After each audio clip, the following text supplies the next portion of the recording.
তো প্রথমেই আমরা পড়বো যে risk factor of endometrial carcinoma সম্পর্কে। তো আমরা দেখবো যত বেশি ইস্ট্রোজেনে এক্সপোজার থাকবে তত বেশি এন্ডোমেট্রিয়াল হাইপারপ্লাসিয়া হবে এবং এন্ডোমেট্রিয়াল কার্সিনোমা হওয়ার চান্সেস বেড়ে যাবে। এখন ধরো লেট মেনোপজে দেখো ইস্ট্রোজেন এক্সপোজার বেশি থাকবে। সেক্ষেত্রে আমাদের হচ্ছে কি হবে, এন্ডোমেট্রিয়াল হাইপারপ্লাসিয়া হওয়ার চান্সেস থাকবে এবং এন্ডোমেট্রিয়াল কার্সিনোমা হওয়ার চান্সও বেড়ে যাবে। নান্ডিপেরাস উইমেনদের ক্ষেত্রেও সেম, ইস্ট্রোজেন এক্সপোজার বেশি, কারণ প্রেগনেন্সি অবস্থা তো প্রজেস্টেরন আপার হ্যান্ড নেয়, তাই না? আনাপোজ ইস্ট্রোজেন থেরাপি, এটা হচ্ছে কোনো প্রজেস্টেরন না দিলে হরমোনে আমরা শুধুমাত্র ইস্ট্রোজেন দিয়ে থেরাপি দিচ্ছি, তখন এরকম হবে। আবার হিস্ট্রি অফ পারসিস্টেন্ট অ্যানোভুলেশন, যদি অ্যানোভুলেটরি সাইকেল থাকে, ধরো ওভুলেশন হলো না, তখন কোনো কর্পাস লুটিয়াম ফর্মেশন হবে না, এবং তখন ইস্ট্রোজেনটা কোনো কর্পাস লুটিয়াম ফর্মেশন না হলে কোনো প্রজেস্টেরনও ফর্মেশন হবে না। তো দেখো একটা হরমোনাল ইমব্যালেন্স একটা সিচুয়েশন না, যে দেখো এত প্রজেস্টেরন ফর্মেশন হলো না কোনো, তো ইস্ট্রোজেন একদম আনঅপোজড থাকে, ঠিক আছে? এখন ইস্ট্রোজেনকে অপোজ কে করে? প্রজেস্টেরন করে। এখন প্রজেস্টেরন যদি ফর্মেশন না হয়, তাহলে দেখা যাবে যে ইস্ট্রোজেনটা আনঅপোজ থেকে যায় এবং তখন ইস্ট্রোজেন এন্ডোমেট্রিয়াল হাইপারপ্লাসিয়া করে কার্সিনোমা ডেভেলপ করে। ইরেগুলার প্রিমেনস্ট্রুয়াল ব্লিডিং, এখানে একটা হরমোনাল ইমব্যালেন্স থাকলে, এক্সেসিভ প্রিমেনস্ট্রুয়াল ব্লিডিং আর কি, হরমোনাল ইমব্যালেন্স থাকলে আমরা বুঝবো যে এটা এন্ডোমেট্রিয়াল কার্সিনোমা হওয়ার চান্সেস থাকছে।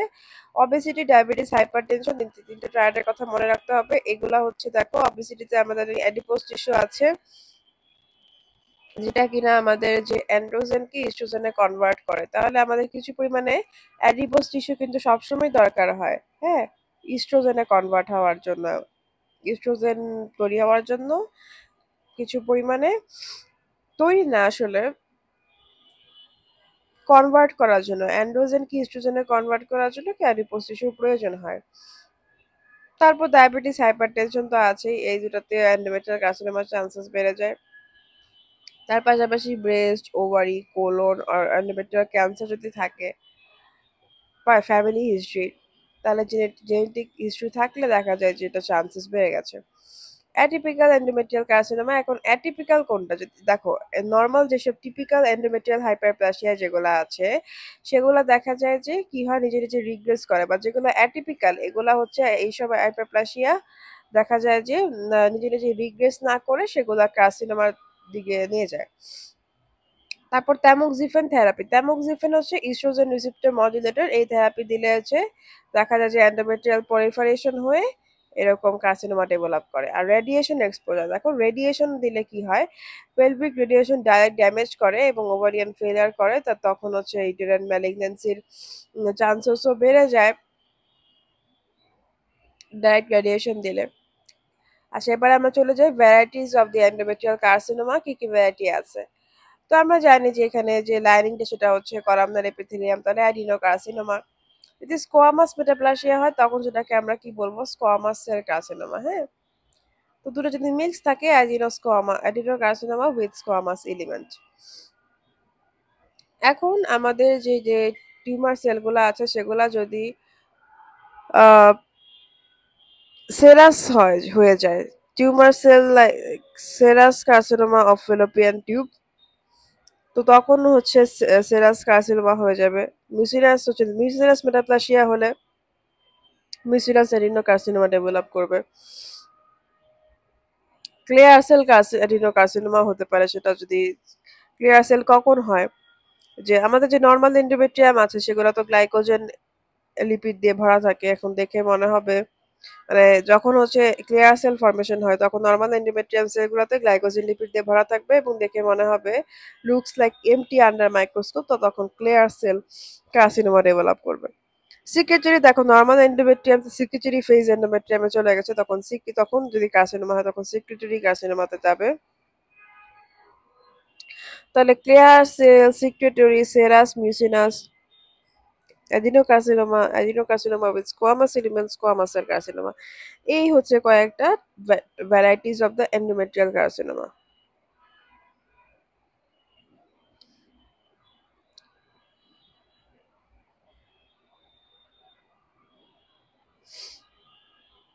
এবার আমরা চলে যাই স্প্রেড অফ এন্ডোমেট্রিয়াল কার্সিনোমাতে কিভাবে স্প্রেড হয়।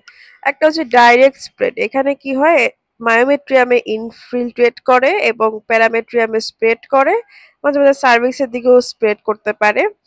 লিম্ফ্যাটিক স্প্রেডটা কিভাবে হচ্ছে, এটা হচ্ছে পেলভিক, প্যারায়োটিক এবং হচ্ছে ইনগুইনাল ফিমুরাল মানে লিম্ফ নোড গুলাতে চলে যাচ্ছে। তারপর হেমাটোজেনাস হচ্ছে মেটাস্টেসিস হয় হচ্ছে লাং, লিভার আর বোনে আর ব্রেইনে।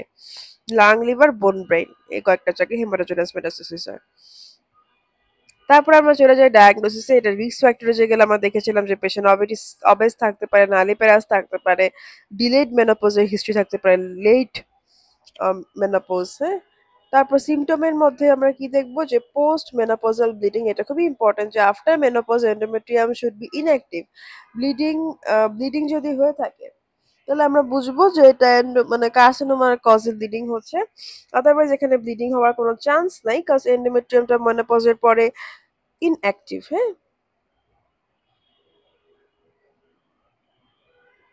প্রিমেনোপজাল ওমেনদের ক্ষেত্রে ইরেগুলার এবং এক্সেসিভ ব্লিডিং হতে পারে। দেখো যে এখানে প্রিমেনোপজাল ওমেন এদের আনাপোজ ইস্ট্রোজেন হয় ফ্রম অ্যানোভুলেটরি সাইকেল। তো এই যে in premenopausal women there may be irregular and excessive bleeding. তারপর দেখো সার্ভাইকাল ক্যানেলে যদি টিউমার থাকে তখন হচ্ছে পাস জমা হয়ে যায় এবং তখন কি ডেভেলপ করে, পায়োমেট্রা ডেভেলপ করে। আমরা তো জানি যে এন্ডোমেট্রিয়াম কার্সিনোমাটা হলো সার্ভিক্স এর দিকে হচ্ছে স্প্রেড করতে পারে। তো তখন আমরা দেখবো যে সার্ভিক্সটাকে ক্লোজ করে সে পায়োমেট্রা ডেভেলপ করছে। পায়ো বলতে পাস আর মেট্রা হচ্ছে ইউটেরাস। তাহলে ইউটেরাস ভর্তি পাস। হ্যাঁ, পেইন ইজ নট মানে পেইনটা ডেভেলপ করতে পারে কারণ ইনফিল্ট্রেশন তো হচ্ছে মায়োমেট্রিয়ামে, তো তখন পেইন হতে পারে। কিছু পেশেন্ট আবার অ্যাসিমটোমেটিকও থাকে 5% এর মতো। তাহলে মোস্ট ইম্পর্টেন্ট কোনটা আমরা বুঝতেই পারতেছি যে পোস্ট মেনোপজাল ব্লিডিং, এই যে 75%, এই জিনিসটা খুবই ইম্পর্টেন্ট। আমরা জেনারেল এক্সামিনেশনে যাই, এত ব্লিডিং হচ্ছে, পেলার থাকবে, অবেসিটি হাইপারটেনশন তো থাকে, এটা হচ্ছে রিস্ক ফ্যাক্টরের মধ্যে পড়বে। স্পেকুলাম এক্সামিনেশনে এবং বাইম্যানুয়াল এক্সামিনেশনে বা পেলভিক এক্সামিনেশনে আমরা যা যা করি, স্পেকুলাম, বাইম্যানুয়াল, রেকটাল। তো স্পেকুলাম এক্সামিনেশনে আমরা দেখবো যে সার্ভিক্সটা হেলদি দেখা যায়, কারণ দেখা যায় যে সিএ সার্ভিক্স যদি এক্সক্লুড করি আমরা তাহলে দেখবো যে এখানে সার্ভিক্সটা হেলদি দেখা যায় যদি সার্ভিসেস স্প্রেড না করে। Blood or pool and offensive discharge escaped out the external os দিয়ে ব্লাড ডিসচার্জ হচ্ছে। বাইম্যানুয়াল এক্সামিনেশনে দেখবো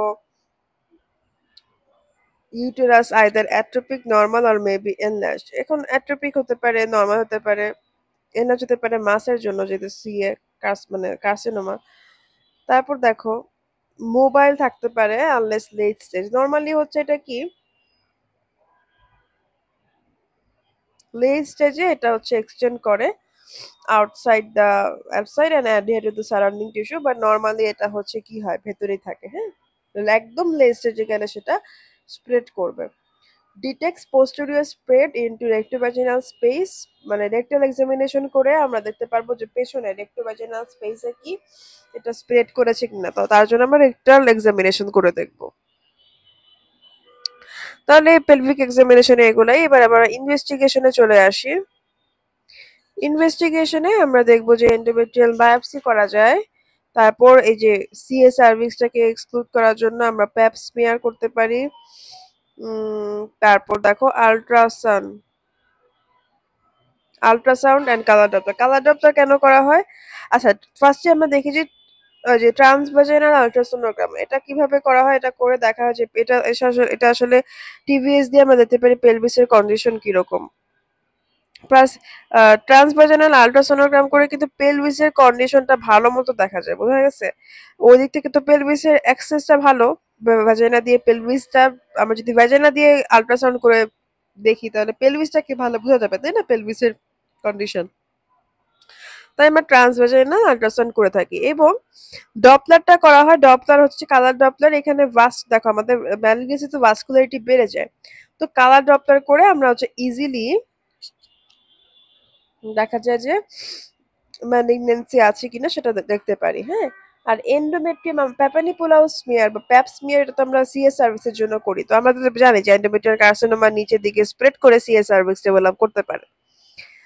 তারপর হিস্টেরোস্কোপি করে আমরা ডাইরেক্ট ভিজুয়ালাইজেশন করতে পারি। আর ফ্র্যাকশনাল কিউটেজ, এটা হচ্ছে যে কিউটেজ করে এন্ডোমেট্রিয়ামের কিছু পরিমাণ স্ক্র্যাপিং নিয়ে ওই স্যাম্পলিংটা নিয়ে হচ্ছে আমরা পরে কাজ করতে পারি। আর সিটি স্ক্যান আর এমআরআই এটা করতে পারি যদি ইনভেশন হয়ে থাকে আশেপাশে প্যারামেট্রিয়ামে বা হচ্ছে মায়োমেট্রিয়ামে। তারপর হচ্ছে পজিট্রন ইমিশন টমোগ্রাফি, এটা হচ্ছে পেট স্ক্যান। এই পেট স্ক্যান করে মেটাস্টাসিস, টোটাল বডিতে কি পরিমাণ মেটাস্টাসিস হয়েছে এটা হচ্ছে আমরা দেখতে পারি, এবং এটা হাই গ্লুকোজ আপটেকের মাধ্যমে দেখা যায়। আচ্ছা, আর আমরা এমআরআই তো সফট টিস্যুর জন্য করেই থাকি, ঠিক আছে। তারপরে আমরা দেখি ট্রিটমেন্টের কি কি মডালিটি আছে। আমাদের যে surgery, radiotherapy, chemotherapy, combine therapy এগুলো করা হয়, এগুলো according to the histology report আমরা করে থাকি। তো ফার্স্টে এখন আমরা স্টেজটা জেনে নিই যে স্টেজ কোন স্টেজে কি হয়। স্টেজ 1-এ আমরা দেখবো যে কর্পাস লুটিয়ামেই থাকে। স্টেজ 2-তে আমরা দেখবো যে সার্ভাইকাল স্ট্রোমাতে চলে যায় কিন্তু ইউটেরাসকে ছেড়ে যায় না। সরি, কনফাইন্ড, স্টেজ 1-এ confined to the corpus uteri. আর স্টেজ 2-তে সার্ভাইকাল স্ট্রোমা ইনভেড করে কিন্তু তাও ইউটেরাসকে এক্সটেন্ড করে না। তাহলে স্টেজ 1-এ কর্পাস ইউটেরি, স্টেজ 2-তে ইনভেড সার্ভাইকাল স্ট্রোমা, স্টেজ 3-তে রিজিওনাল স্প্রেড, আর স্টেজ 4-এ ডিস্টেন্স মেটাস্টাসিস। তাহলে প্রথমে কর্পাস ইউটেরি স্টেজ 1, 2 হচ্ছে সার্ভাইকাল স্ট্রোমা, 3 হলো রিজিওনাল স্প্রেড, 4 কি ডিস্টেন্ট মেটাস্টাসিস। তো এগুলা হচ্ছে কি স্টেজ। হ্যাঁ,